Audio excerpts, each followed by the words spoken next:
Hi, welcome to the Shy Team Lit Fest. I'm going to be introducing your host for our first headliners, Niaja Hughes. She's a 16-year-old poet, Chicago-based. She's also a rapper, a singer, a songwriter, and a contemporary artist. Her art explores themes of love and romance, the Black experience, politics, and self-love and self-awareness, just to describe a few. Her aim is to educate, uplift, and empower young people of all ages to be the best versions of themselves and to remind them to never let their current circumstances define them. And without further ado, here's Niaja. Thank you. Hi, welcome. How you guys feeling? Good. Great. So Noelle Berry, Noelle Aisa Berry, artistically known as Aisa Lamala, did I say that right? Yeah, you got it. Is a 2011 alum from Oak Park and River Forest High School. During and through her high school and college career, she performed at Lemon Theater, Chicago Shakes, Victory Gardens Theater, and many tech-based financial firms, and others singing, acting, dancing, and writing. Noelle is now a business owner and entrepreneur, running a tech-based financial firm coast to coast and in Puerto Rico with her family. She has been integrating the Respect the Mic culture with her business partners, and agents for over 5 years. She can be found on Instagram, Twitter, and TikTok, Noelle_Aisa, AIISA. Rich Robbins. Rich Robbins is a rapper, songwriter, producer, and educator. He recorded wide-reaching tracks like Dreams featuring Mick Jenkins, along with records with Saba, Mother Nature, and more. He has performed at historic venues like the Apollo Theater in New York and has done everything from music festivals to working at Hot 97 as an intern to teaching classrooms of high school students how to read and write poetry and songs. His latest releases are available on all streaming platforms. Okay, I'm gonna ask you guys again, how are you guys feeling? Great. Happy to be here. So my first question for you guys is, how young were you when you started writing? Well, first, Noelle. Put me on the spot. I think I would probably have to say maybe 8 or 9 years old. I started writing songs, but they weren't necessarily for other people. I just had some music in my head. I grew up with music, so I had music in my head. I just started writing in like a little composition notebook and would tuck them away. But I would say 8 or 9. I always had a love for writing, but I don't think I considered myself a writer until probably sophomore year of high school when I joined the spoken word club, partially, in part because of Noelle. And that's when I was like, ooh, I think I'm a writer now, not just like somebody that just kind of dabbles in it every now and then. Yeah, I do agree with that, and that's very relatable. I did see that you started writing when you were 13. And you said that you had a journal kept away with your writings and everything, and it was like personal. No one could really see it until like eventually you got that comfort, and I'm sure you met those people that made you get that comfort, and just showed you the nature of writing and everything. That is so relatable. I talked to a few of my artist friends, and they was like, that was me. I was in her shoes, which I'm glad to be speaking with you today and just learning from you. What inspires you to get into writing? Like into writing poems and poetry? Like, how does it feel and being in that creative process, knowing that you was creating songs, creating poems? Yeah, I think what inspired me to write was the passing of my aunt when I was 14. It was a very unexpected loss in my family, and at that time we had never really experienced a type of loss like that, and as I was kind of like dealing with like religion and like this is God's plan and not understanding what God's plan is during a traumatic event like that, I leaned on writing to help cope with what I was feeling, you know. And I think without writing, I don't really know. I think there would have just been a lot of chaos, and there would be no organization for the chaos. You know what I'm saying? So that I think jump started. And then once I found spoken word in high school, I was like, oh, this is a place that I can keep on writing, and they're gonna make me a better writer, and therefore I'll be able to better understand this time in my life that I'm going through. I think for me, specifically writing in my own voice, because I was used to learning and memorizing other people's written word and interpreting it as an actor or as a baby triple threat, because I grew up really dancing first and then song and everything else. I was probably about 14 or 15 years old when I actually realized that I actually have an aptitude for the craft of writing. So I would say like 14 or 15 years old was really when I wanted to take some power back in terms of controlling my own narrative. And then kept going from there. I really liked challenging myself with writing bars, like writing 16 and writing in rhyme. That really challenged my ability to pull language and rhythm together and do it like that. So I would say like 14, 15, same kind of thing is when I started really writing for myself.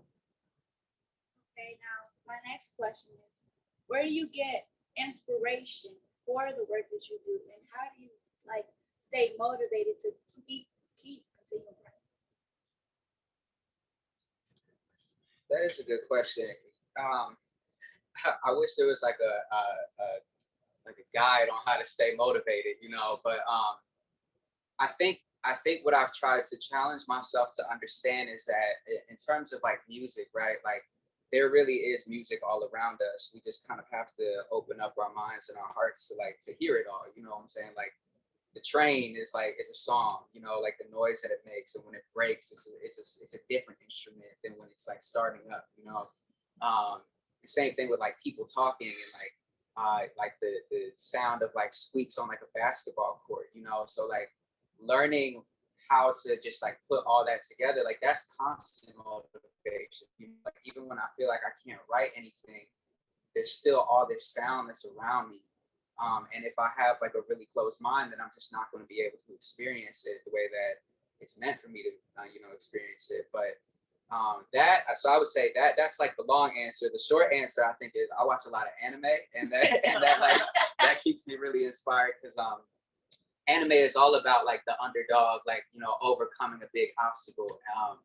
And like that's what I think kind of people gravitate towards, like with their favorite artists, is like learning the things that they had to overcome. So, you know, translating an anime fight into like a really dope song with a good hook, that always inspires me.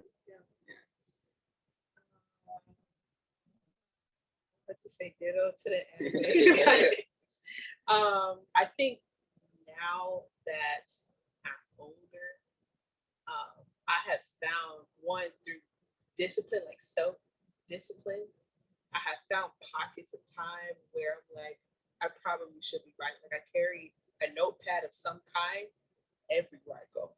Like that's just a stamp with me now, even if it's not a fully written thing, it's like a word or an emotion, or I will overhear a conversation and write down like the few, like, what's that about? You know what I'm saying? Not even really nosy in their business, but like, what? Like, you know, something like that.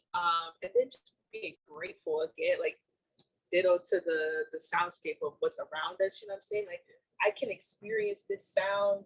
I can experience like seeing something. I've never quite seen that color displayed in that way before. I'm very curious about that. So I think me just being very curious about life in general, and I'm very grateful that I've been able to keep that, you know, even matriculating through adulthood. That's definitely helped me with the motivation. I just see motivation kind of like taking a shower. You gotta, you know, you have to do it every day. And so like the muscle discipline and things like that just kind of points you in a direction, even if it's not a full like chapbook, like there are all these poems now, you know. I think that helps. I also think that finding and cultivating community, at least for me, is a huge motivator, and getting better, you know, that iron sharpens iron thing. Like the fact I can call Christian and be like, I wrote a poem. He's like, let's hear it. My brothers also, like, I wrote this thing, or they'll tell me they wrote something, and we will, let's see how we can pull out what we really want want to say more, and you know what I'm saying. So it's a constant discipline of that. Also being very gentle with yourself too. Like you don't have to have it all figured out like at the first sit down. You know what I'm saying. So I would say that for sure. Thank you for sharing it with me. And I do want to say your outlook on everything is music. Like that's looking through life through a completely different lens. Like I never thought about that, like the trade being music. And then with you with saying you try to keep a notepad with you everywhere you go.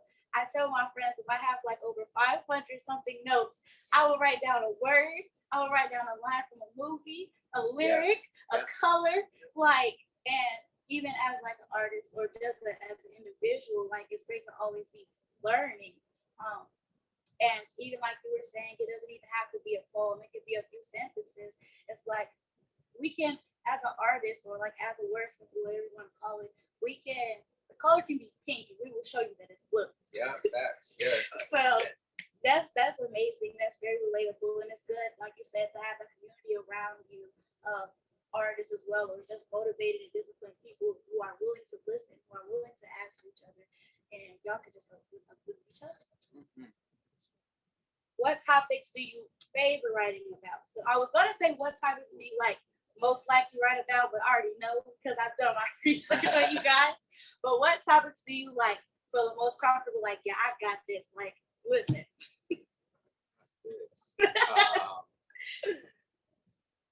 You go first. I don't know. I have a funny story. So Christian and I went to the same high school and have worked at that same high school in some capacity or another with the kids. And so we kind of have switched places now. And we have a bunch of chapbooks and the spoken word office. And I'm in several of them, so it's Christian.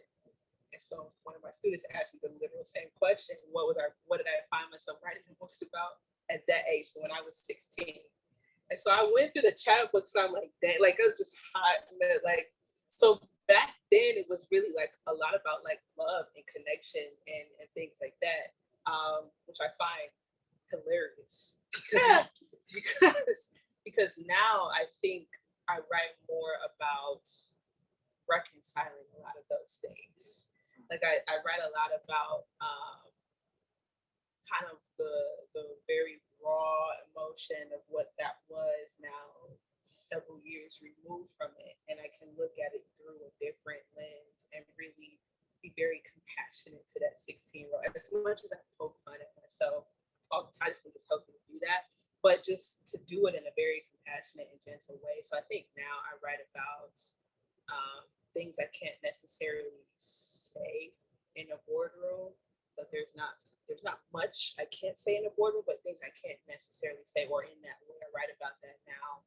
I write about, if I was a big sister to my 16-year-old self, how would I be an advocate for her? Or how would I teach her to be an advocate for herself? And I think that is the mindset I go into now when I'm writing. Dang, that was a great answer. I think I echo a lot of that. Especially like, I think I write a lot about love, but it's not like a romantic love, like it's like the moments that I'm like I feel void of love, or like the moments that like love is like there's a lot of tension with it, at like you brought up like being a bigger sister to yourself, but like I am a big brother to like two younger siblings, and so like that is a type of love, but that love looks different than love with a partner, and that love looks different than the love I have for myself, and so I think the foundation of everything that I write is like it's like a person that is just seeking to like define love with like every song, or every poem, and I write a lot about family, and I think I just try to find like the little moments, like find the smallest moment that I can, and like we coming up in high school, our mentor really taught us about the power of a specific moment or a specific incident that happened to you and how universal that can be. Like if you could really hone in on one time you experience something, that could be a very universal message for a lot of people, as opposed to just writing about it like generally. So I always try to just kind of break through my life and like, all right, what are like little moments that I haven't written about yet that are still untapped, one reason I love Kendrick Lamar so much is because I feel like his albums are just like little episodes of his life. Like he's not trying to talk about too much in an album, and therefore he could go forever in his career, you know, because each one is just a little episode. And I really like, I aspire to kind of do that. Like I want my projects to be just little slivers of my life so that you're on the journey with me, you know. So yeah, love. That's what I be writing about. That's a dope perspective. All right, so my next question, it kind of backs up that question. As a writer, I always keep this quote in my mind. It's like, if your art doesn't make you uncomfortable, then you're not going deep enough. Yeah. So as you let your pen bleed, I always keep in mind to write my piece unapologetically. And how you were just saying, like, what are some things that I can't so much say in a word, maybe. So, like, with that being said, what are some topics or perspectives or genres or any, whatever you want to call it, that you are hesitant to write about? And why? Oh, okay. You going there? You going there? We gotta go there because, like, being an artist, it has its peaches and cream, but it also has its, like, sometimes it's moments where you feel like you're stepping on eggshells. Yeah. So Yeah. Dang.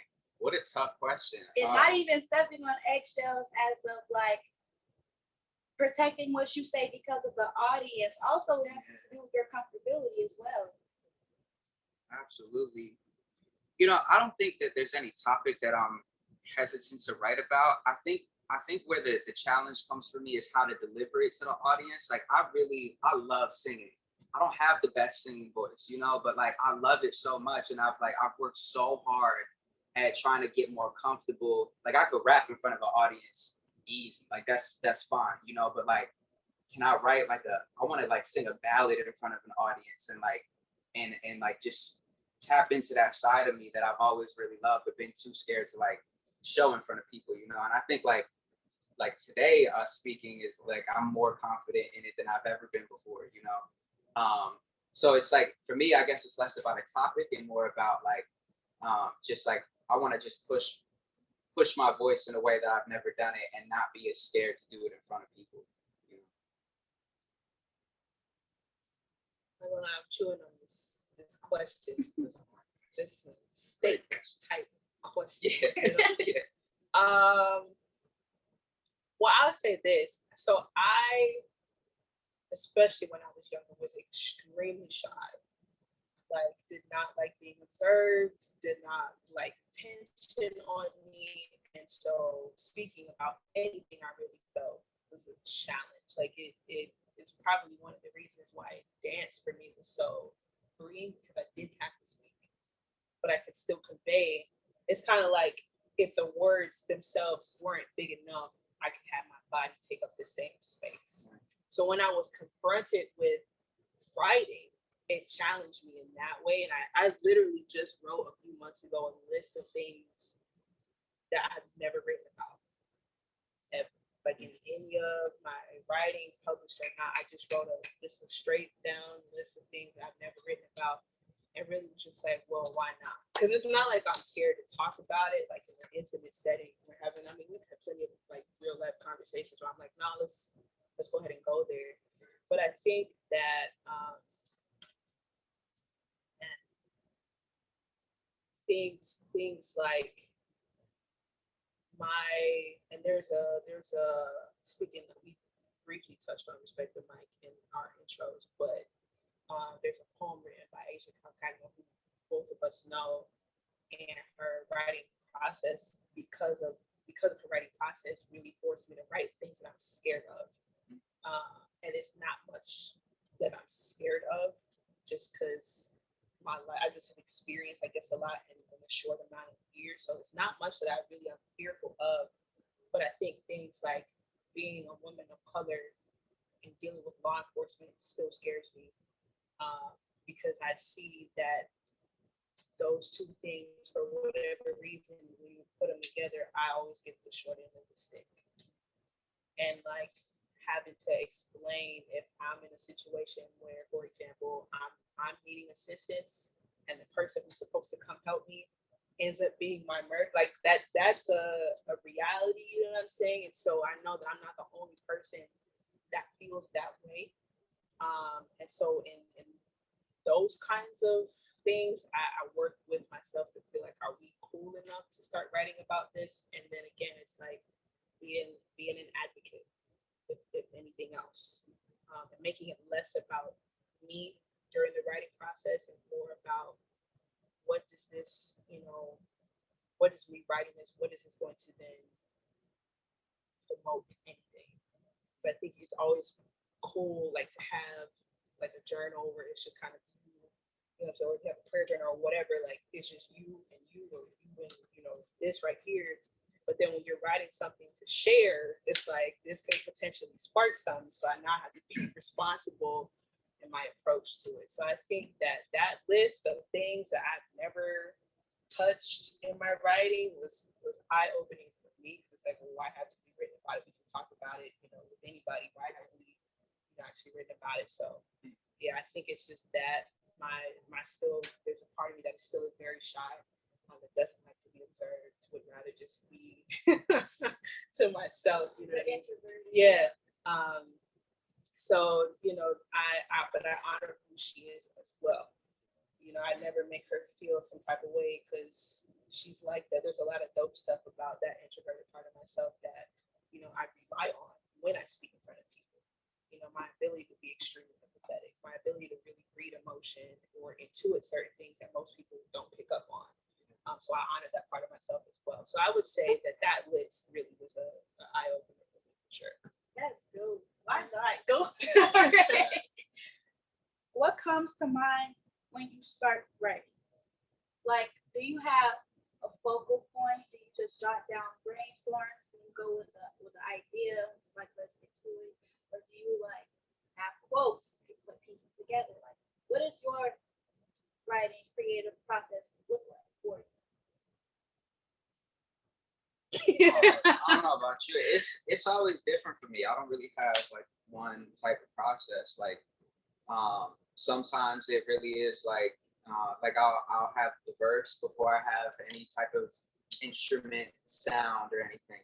Other times like I really rely on like the melody or the groove of whatever instrument I'm working with, or like whatever beat that I'm working with. There are other times where like I'm watching an anime and the subtitle is like, oh, that's a bar right there, what you just said, bro. Like, that can be turned into a song lyric, or it'll be a conversation with somebody that I care about that I'm like, oh, like what you just said is like that feeling is a song, So I think, I don't, it's, there is no like magic process, of like, or like ritual or anything like that. Sometimes I need a candle burning. Sometimes I'm like, I could write a song like in the middle of a I don't know, like a party or something like that. Sometimes it takes 15 minutes. Other times it takes 15 months to write something. But again, it's just all like just kind of listening to like what it is that like the energy that you're trying to like kind of like facilitate through you. Yeah, I think that's really my process. Ditto on the not necessarily having not for a writing time. I go back to the discipline of the day. So I'm a huge advocate for conquering the morning, because you have no idea what the day is going to bring to you. So the things that you can control in your space in the morning, like I'm all over that, because I have no idea what's going to happen, in the day. I think for me, it just really stems from being extremely curious and asking why that color, why this day, why this conversation. I've never noticed this before. Why have I not been paying attention to this thing before? There's like no, like there's some times where I just read. I'm an avid reader as well, and really, people be getting on me like, oh my God, you're not on HBO Max and this, and you know what I'm saying. And I'm like, y'all, I just got 3 new books. Like, so I read a lot. I'm a huge advocate for reading fiction, nonfiction, other people's poetry, and really focusing in on like the energy it takes to do that, like what that does to my brain. And then when I feel said, I had that notepad. So when I feel like the conversation that I overheard or a striking comment that's kind of like, huh, like I wonder how you arrive at that point in your life if you say something like that. That's okay, yeah. So I would say just to get in the habit of writing daily, journaling daily. I journal every day. Would yield just opportunity. I feel like here's what I'm saying. I make sure that I have enough times in the day where there's an opportunity for me to write something. I don't know what it's going to be, or if it's going to be, it could be a swing and miss. It could be something, magical. I don't know. But I do what I can do to make sure I have an opportunity to be in that position. So if I know, like, before I go to bed tonight, I need these 10 minutes where I'm just writing. When I wake up in the morning, I need these 5 to 7 minutes where I'm just writing. That kind of a discipline I have found yields a lot of dope things, whether I'm inspired that day or not. So I would say that, if you could call it a process. One, I am definitely taking notes when it comes to writing something every day. Just like my aunt once told me, like how you are your business, and like your walking everyday representation of you is of you, and ain't nobody gonna pour into you and your business and your creative process like you are. And just take out 15 minutes per day or less or more to just take that time out to write something. And I'm getting there. It takes the discipline, like you said. Like when you were saying about when it comes to reading. I'm a huge book nerd. The library is my safe place. I'll be like, someone told me they got some new shoes, and I would be like, oh my gosh, my book is coming in 2 days. And with like, I don't know if it's my generation or what, but when I do mention stuff like that, like you said, what's on HBO Max, they be like, reading. What? Why are you excited about reading? You're a nerd. Well, let me be it, because, and then even with, it be some new words I'll be finding, like, what does that mean? Oh my gosh, I've never seen that before. And like what you were saying, when it comes to writing process, it is most definitely relatable. It's most definitely not a ritual, not a saying, because every like writing session does not look the same. It could be thunderstorming, it could be a sunset. We could be driving on a long road trip. So yeah, that's dope and that's relatable. What does, okay, I was talking to Rich about this earlier when it comes to writing. Sometimes it's like the creative juices be flowing and you be getting it, you and your paper be having full-blown conversation. And then other times it's like you have an idea, you have a spark, you have a creative itch, and it's like you get there and then you get midway and it's like those creative juices go in hibernation and writer block. Like you said, sometimes it takes 15 minutes to create a piece, sometimes it takes 15 months. How do you work with that? How do you overcome that? Yeah, I think this follows the last question really well, because what Noelle was saying about writing every day, I think that when I was younger, I was like kind of obsessed with the idea that my process, like that there had to be a process, and I needed to define the process, because I would see artists get asked that question, like, what's your process?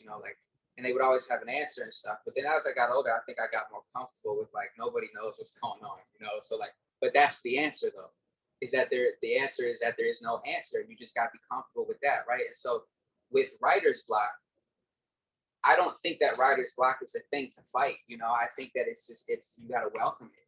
It's like the same as like working out in the gym. Like you're going to be sore the next day and you could go right back to the gym, but then you're going to keep on being sore. You have to rest at some point. And I think writer's block is just my brain telling me like, it's just time to rest, throw something on and don't feel guilty about it. Throw something on HBO Max, read a book if you want to, and don't feel guilty that you didn't write today. You are still a writer and you are still validated in everything that you've created, everything that you will create.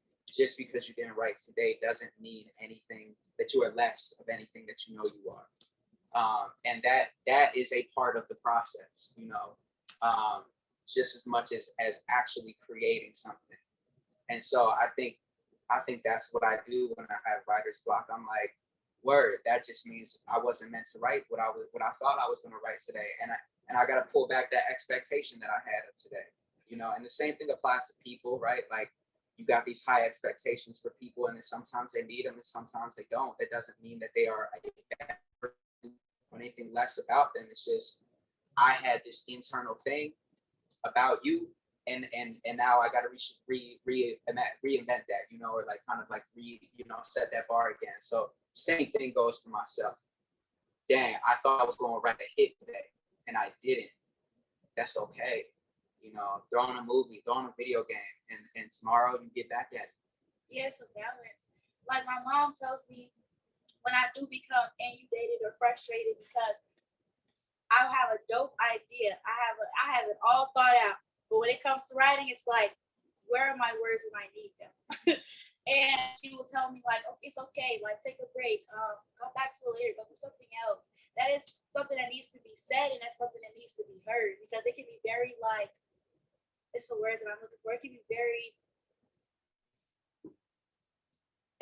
discouraging. Yes. When it comes to writer's block. Yes. Or say like you're in a program and you have an assignment to write about this, and it's like, my mind is blank now. Right. I don't know what to do. Right. So it's most definitely a balance, like with feeding yourself with writing and taking that creative time out, but also feeding yourself with that time to just chill, the time to take a step back and learn, Yeah, right. observe. Right. And having that grace with yourself, you know, like, you know, and it's also really hard to hear, like when you want to be creative and somebody's like, oh, it's okay. Like, it's one of the most frustrating things. I'm like, don't tell me it's okay. You know, like, this is what I do and I can't do it right now. You know, that's frustrating. So you do have to you have to convince yourself that it's okay. You know, like, there's nobody that can just like tell you it's okay and then it just goes away. You have to be willing to accept that, like, that grace for yourself. Literally ditto. I think that when you experience writer's block, that you should it's just an invitation to be kind to yourself. Yeah. It's cool. like, you know, it's so true though. Like, even, and there's a lot that we don't pay attention to in nature, and there's a lot that, you know, we can get caught up or get lost in the sauces and we're with like hustle culture and like, Yeah. I'm always on, you know. I felt when I first started, I started my business at 22, so I would say from like 22 to 25, that was like a neat, like 14-hour day that we're utilizing everything that comes from everywhere and doing it. But nature doesn't work that way. If you overwork the ground, nothing grows. You know what I'm saying? Like, and I had to remember very recently, I'm talking like the last year and a half. So this is like a very new for me personally, I think, to go along with writers, but you go, okay. When I was little, my grandparents had this beautiful patch of land in their backyard, and we would grow fresh produce because they were like big on living off the land, you know. And there was a day that we didn't do any work on the land because you had to let it breathe. That's what my grandma would say. You gotta let it breathe. And I would be so like impatient. Like, I want to see it grow now. Like, you know what I'm saying? Like, you've been planting and doing all this other stuff, and I've been putting in all this work, and I gotta wait. She said, well, yeah, it needs to rain. I gotta wait on the clouds. You know what I'm saying? Like, so I think when it comes to writer's block, the similar things happen, right? I want this thing to happen now. I had this idea, or I just saw this video, or everybody's doing this hashtag, and if I don't hop on it in the next 24 hours, it's the wave gonna be gone. And I think that the important thing to remember is it is a process. That's what you attack, if anything. It's the process itself. No, I need to rest right now. Rest is so like undervalued in today's mainstream culture. Nothing grows if there's no rest. The quality of your work is even diminished if you don't know how to rest.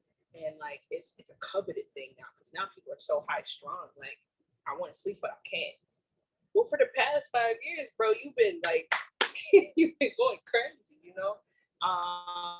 And more power to us who know how to work that way. But you have to have that marriage of rhythm of rest and work.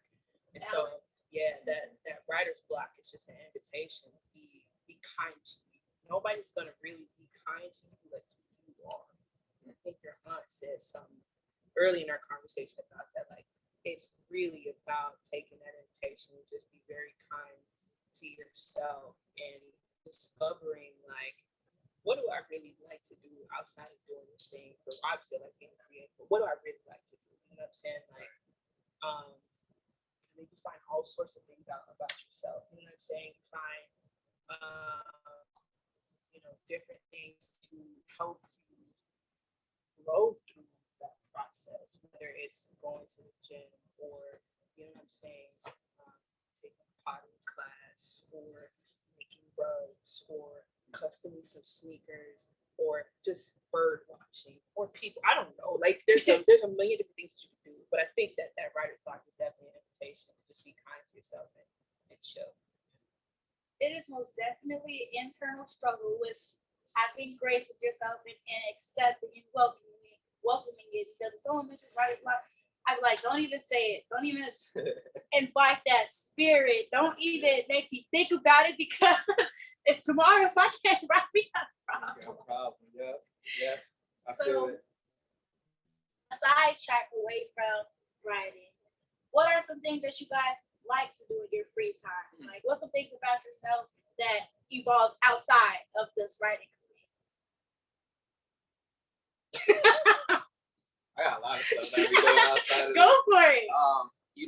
I'm huge on the MCU, the Marvel movies. Ooh. I really love those. Doctor Strange comes out soon, but I love DC too. I collect comic books. I collect, the occasional action figure every now and then if I see it in the store. I always say that when I got now that I'm well into adulthood, I'm like the best kid version of myself I've ever been. Now I could go to the store and be like, yes, I'll take that. I'll take that. All these things I couldn't get as a kid. And it's even better to know that music is helping to fund that. You know what I'm saying? That's a really cool feeling. And it's also really validating, especially when I have writer's block, to maybe go to a store and cop something that I normally couldn't cop as a kid and be like, dang, my show money just did this for me. If that's not validation for you, bro, on this day that you feel like you aren't worth anything, then I don't know what is validation, So I do that. We talked about the anime, that's a big thing that carried over from childhood to who I am today. And I would say that those are the main thing. You were talking about being a nerd. I'm such a nerd, and I love that about myself. When I was a kid, it was not cool to be so into this stuff, and number one, now I'm kind of salty because I'm if I was a kid now, this is mainstream stuff now, but I think I just stuck with it, and I'm glad that I stuck with it because that's what helps me write music, and that's what helps save me when I can't write music. Yeah, I big time into anime. Big time into anime. I draw. It calms my brain, and it's really not for anybody else except me. So I'll sketch. And my youngest brother is an illustrator, and so I'll show him some stuff, and he's just like, you should post it. I'm like, if I post it, then it becomes a thing. I just wanted to show you, you know what I'm saying? I'm a big time sneakerhead, a sneaker geek, oh my gosh. So when I started my business, I needed some capital up front, and at 23 I sold 75. It hurts still, but I sold 75% of my collection. And so now that I'm at a different place in life, business, and adulthood, now I'm all right, I need that pair again. I need that pair again. So I just love material, craftsmanship, story, history behind who wore this pair of shoes and why and what happened, and I have it in my closet. So I'm a big time sneaker geek. I like going outside on walks a lot and just listening to the world around me. It's a bunch of stuff that I get into. I'm big on practical jokes. I play pranks in my office once a month. It's Because even though everybody knows it's coming, they don't know what it's going to be. And so that just helps me be creative in a whole other way. And I let people know, I'm like, there is this part of me that's very mischievous. So be forewarned. But doing stuff like that, I think helps keep me on my toes. I play basketball when I can. I hurt feelings. Which is cool. But yeah, I think I just do my best to, again, to go back to that very kid, like that very kid time, and take care of shit. Like, you know, like, we're okay, we're good. Like, we can do this now. It's not going to be a strain on anybody's pocket, or, you know what I'm saying? We know how to do this and stay out of trouble, you know what I'm saying? So, yeah, I get into quite a bit.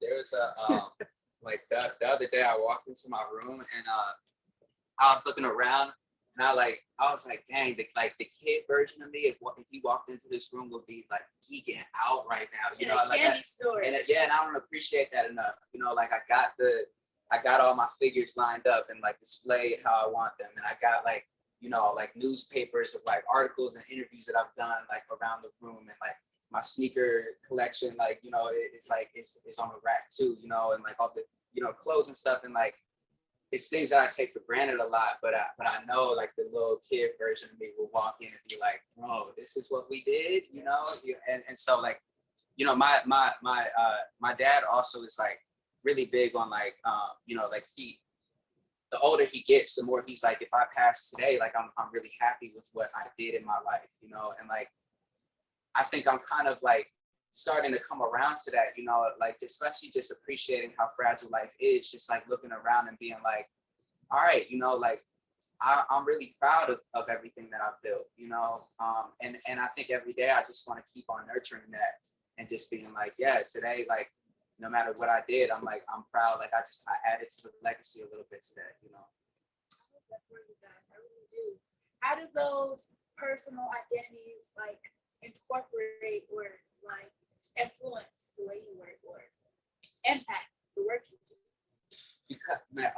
Because like when I'm writing something and I'm stuck, I gotta pull back and be like, you're taking it too serious right now. You know, like tap into the kid again, and like it's a lot more simple than what you're trying to make it. You know, like you're trying to be overly deep right now, and that's why you're stuck, because you're forcing it. You know, so like just pulling back and being like, it ain't that serious. You know, have fun with this. You were meant to have fun with this. And when I could pull back like that, it does wonders for my work. It makes it more relatable. It makes it more exciting for myself. It makes it a lot more like enjoyable for the audience, you know. So anytime I get a little stumped, I'm like, revert like, you know, pull back a little bit, you know. You're adding too much fluff to this thing. And just realizing like a lot of the things that we co-sign to, they're not real. You know, the money's not real. That's one thing I've been writing about a lot lately, is like our relationship to money, my relationship to money.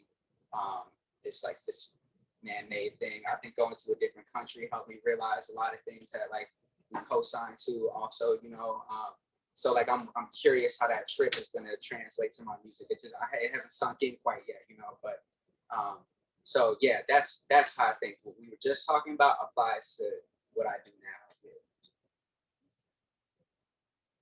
Sure. What advice would you give teens who are interested in what you do? Or if you could go back to your younger self right now, what would you tell your younger self? The younger version of yourself.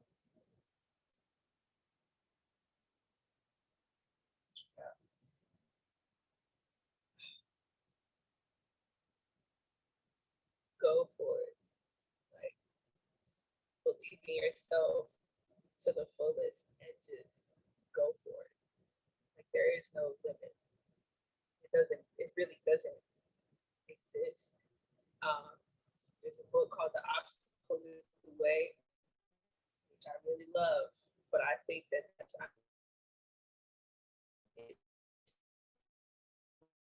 so that much more that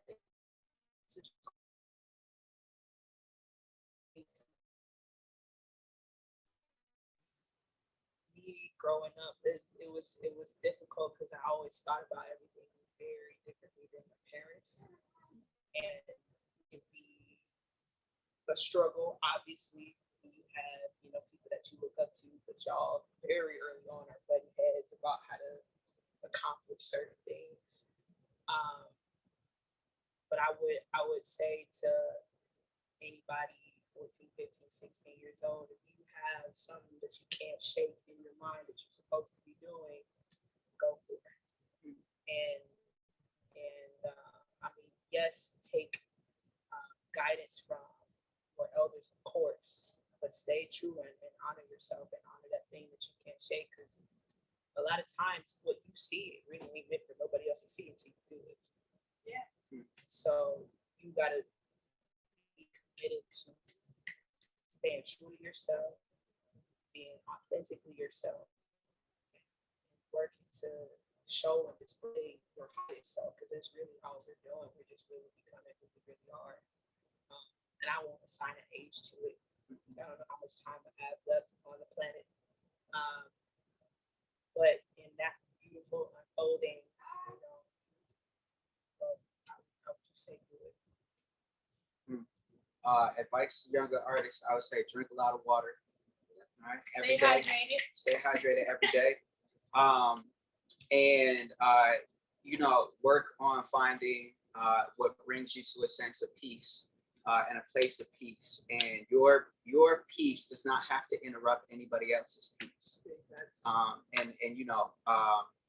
think it's as simple as that. And be okay with forgiveness. Learn to have a relationship with forgiveness, and learn that you don't have to be right in every instance. There's going to be a lot of people that just don't understand you, and that's okay. Let them be, and they're going to let you be. So. Yeah, forgive fast, live fast, love long. Forgive fast, love. Get back to that piece quickly. It's too expensive. Yes, if it costs you pieces, it's too expensive. We're running out of time, so we'll get questions from the audience after. Thank you for your thoughts. Thank you for watching. Thank you for joining us for this Chi-Town Lit Festival. I hope that you guys enjoyed yourselves. I enjoyed all of the gems you dropped, and I'm sure everyone else will. Thank you very much. It was great. Thank you. So much.